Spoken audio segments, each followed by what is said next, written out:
नमस्कार विद्यार्थी मित्रांनो, आपल्या डबल ओ अकॅडमीच्या ई लर्निंग प्लॅटफॉर्मवरती तुम्हा सर्वांचं सहर्ष स्वागत असणार आहे। स्वच्छता निरीक्षक पद म्हणजे सॅनिटरी इन्स्पेक्टर असेल, MPW असेल म्हणजे बहुउद्देशीय कर्मचारी वर्ग, तर या संबंधित एक नवीन अपडेट आलेला असणार आहे। आता याबाबतच्या ज्या काही परीक्षा असणार आहेत, ह्या परीक्षा MPC पॅटर्न नुसार घेण्यात येणार आहेत आणि ह्या परीक्षा सुद्धा कंडक्ट कोण करणार आहे, तर MPC द्वारेच घेतल्या जाणार आहेत। तर याच्यानुसार जो काय असणारा MPC द्वारे जो काही कळवण्यात आलेला नवीन अभ्यासक्रम असणार, हा नवीन अभ्यासक्रम आणि त्याचबरोबर जी काय अपडेट जाहिरात असणार आहे, हे आपण आपल्या या व्हिडिओच्या माध्यमातून जाणून घेणार आहोत।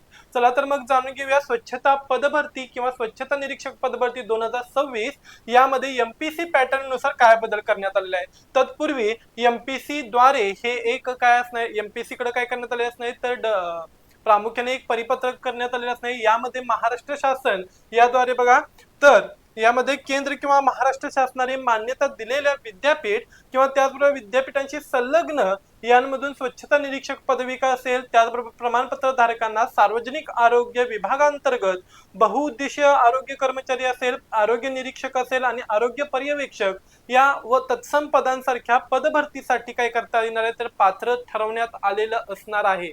ओके, बघा हे नवीन अपडेट असणार आहे की मान्यता प्राप्त महाराष्ट्र शासनाच्या मान्यता प्राप्त जे काय असणार कोणतेही विद्यापीठ असणार आहे, या विद्यापीठाच्या थ्रू ज्या काय असणाऱ्या म्हणजे प्रवेश करू शकणाऱ्या किंवा पात्र असणाऱ्या विद्यार्थ्यांच्यासाठी ही एक महत्त्वाची बातमी असणार आहे। यामध्ये प्रामुख्याने काय सांगितले बघा, तर स्वच्छता निरीक्षक पदविका प्रमाणपत्र धारकांना सार्वजनिक आरोग्य विभागांतर्गत बहुउद्देशीय आरोग्य कर्मचारी, त्याचबरोबर आरोग्य निरीक्षक आणि आरोग्य पर्यवेक्षक यासाठी पदभरतीसाठी काय करता येणार आहे, तर त्यांना पात्र ठरवलं जाणार असणार आहे।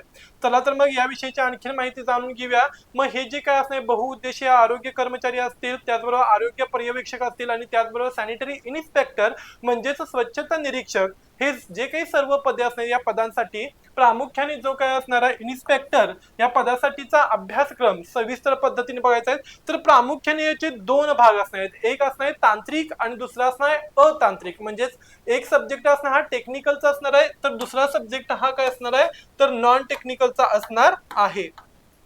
ओके, आता हे जो काही टेक्निकलचा सब्जेक्ट असणार याचा पहिल्यांदा सगळ्यात आपण अभ्यास बघूया।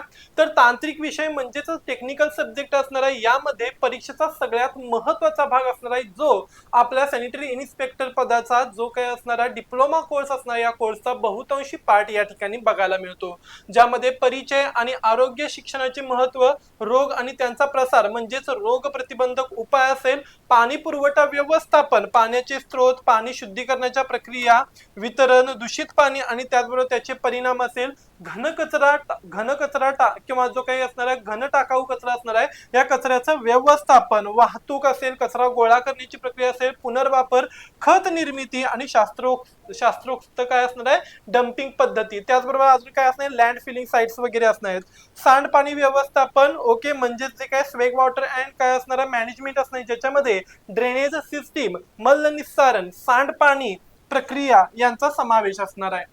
पर्यावरण आणि स्वच्छता, ज्याच्यामध्ये हवा आणि व्हेंटिलेशन, अन्न स्वच्छता, खाद्यपदार्थ तपासणी आणि भेसळ प्रतिबंध, कीटक आणि उंदीर नियंत्रण असेल, गृहनिर्माण आणि आरोग्य याच्यासाठी गृहनिर्माण, त्याचबरोबर कब्रस्तान आणि अंत्यसंस्काराची जागा व्यवस्थापन, कायदेशीर बाबी आणि नियम, यामध्ये बघा महानगरपालिका आणि नगरपालिकांचे जे काही कायदे असतात म्हणजे प्रामुख्याने पंचायत राज, त्याचबरोबर सार्वजनिक आरोग्याचा कायदा, पर्यावरण व संरक्षण कायदा, अन्न सुरक्षा आणि इतर मानके कायदा हा काय असणार तर संबंधित असणार आहे। त्याचबरोबर साथीचे रोग नियंत्रण, ज्याच्यामध्ये संसर्गजन्य रोग म्हणजेच व्हेक्टर बॉर्न डिसीज आणि वॉटर बॉर्न डिसीज दोन्ही सुद्धा या ठिकाणी महत्त्वाचे असणार आहेत, मलेरिया, डेंग्यू, कॉलरा, क्षयरोग आणि त्यांचे नियंत्रण, त्याचबरोबर लसीकरण कार्यक्रम कार्यशाळा हा सुद्धा काय असणार महत्त्वाचा पार्ट असणार आहे। हे सगळे टेक्निकल सब्जेक्ट झाले। दुसरा जो काय असणार नॉन टेक्निकल सब्जेक्ट म्हणजेच अतांत्रिक सब्जेक्ट जो असणार, ज्याच्यामध्ये प्रामुख्याने मराठी, इंग्रजी, त्याचबरोबर सामान्य ज्ञान यांचा समावेश असणार आहे। मराठीमध्ये संपूर्ण प्रकारचे जे काय असणारे टॉपिक्स असणार आहेत व्याकरणचे, ते संपूर्ण व्याकरण, त्याचबरोबर इंग्रजीमध्ये पण संपूर्ण व्याकरण सांगितलं जातं। या ठिकाणी काही वेळा पॅसेज आपल्याला दिला तरी या पॅसेजवरचे 2 ते 3 मार्कांच्यासाठी काय असते तर प्रश्न असणार, त्या प्रश्नांची उत्तर आपल्याला द्यावी लागणार आहेत। एवढंच नाही तर जे काही सामान्य ज्ञान असणार, या सामान्य ज्ञानामध्ये भूगोल, विशेषतः महाराष्ट्राचा भूगोल आणि मग भारताचा भूगोल सांगितला जातो।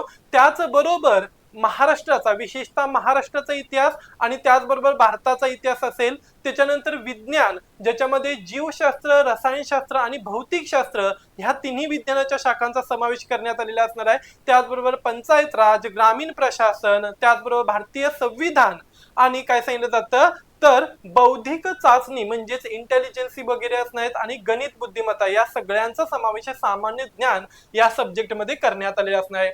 तर या परीक्षेचं जे काही स्वरूप असणार आहे, स्वरूप जाता जाता लक्षात ठेवायचं आहे, प्रश्नपत्रिका किंवा जे काही प्रश्न असणार आहेत हे वस्तुनिष्ठ बहुपर्याय असणार, ज्यामध्ये 4 ऑप्शन्स वगैरे असणार आहेत. ओके, विभाग तांत्रिक प्रश्न, ओके, आणि गैरतांत्रिक प्रश्न असा हा काय असणार तर विभाग असणार आहे पेपरमध्ये. अभ्यासासाठीचे महत्वाचे घटक आरोग्य विभाग नियम, महाराष्ट्रातील स्थानिक स्वराज्य संस्थांचे नियम असेल आणि स्वच्छ भारत मिशन, केंद्र आणि राज्य सरकारच्या स्वच्छतेच्या संबंधित ज्या काही महत्वाच्या योजना असणार किंवा आरोग्याच्या संबंधित ज्या काही योजना असणार आहेत, या आरोग्याच्या योजना वगैरे काय असणार तर महत्वाचा घटक असणार आहे.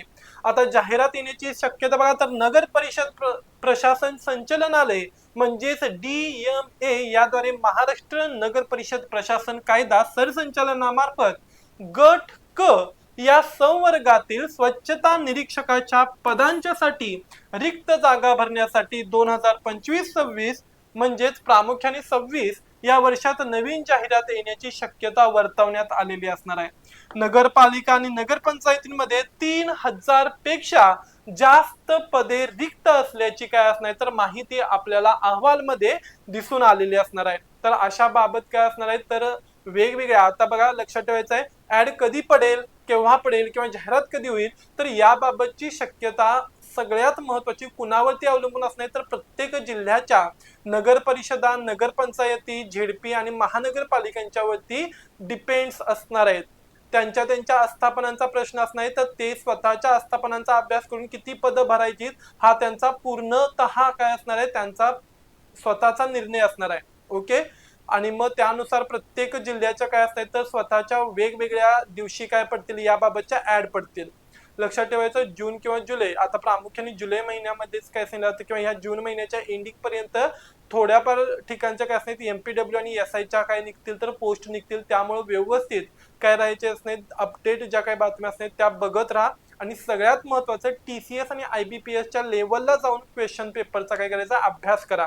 त्याचबरोबर त्यांचे प्रश्न सुद्धा रेफर करा. सध्या MPW असेल, त्याचबरोबर सॅनिटरी इन्स्पेक्टर असेल, आरोग्य कर्मचारी किंवा आरोग्य पर्यवेक्षक असेल, ANM, GNM, स्टाफ नर्स असेल आणि त्याचबरोबर तलाठी याबाबतची माहिती मिळाली की ही सर्व पद, या सर्व पदांची जी काही जाहिरात असणार आहे ही जाहिरात कोणामार्फत काढली जाईल तर MPC, आणि परीक्षा सुद्धा कोणामार्फत होणार आहे MPC मार्फत होणार आहेत. ओके, तरी सुद्धा बेस लाईन म्हणून या ठिकाणी MPCच्या बरोबरच TCS आणि IBPSच्या क्वेश्चन पेपरचा तुम्हाला अभ्यास करायचा आहे, सराव करायचा आहे. ओके, जर का तुम्हाला ही अपडेट माहिती आवडली असेल तर लाईक करा, शेअर करा आणि त्याचबरोबर आमच्या O अकॅडमीच्या प्लॅटफॉर्मला सबस्क्राईब करा. अशाच प्रकारची नवीन अपडेट्स घेऊन आपण पुन्हा तुमच्या भेटीला येऊ. तोपर्यंत धन्यवाद.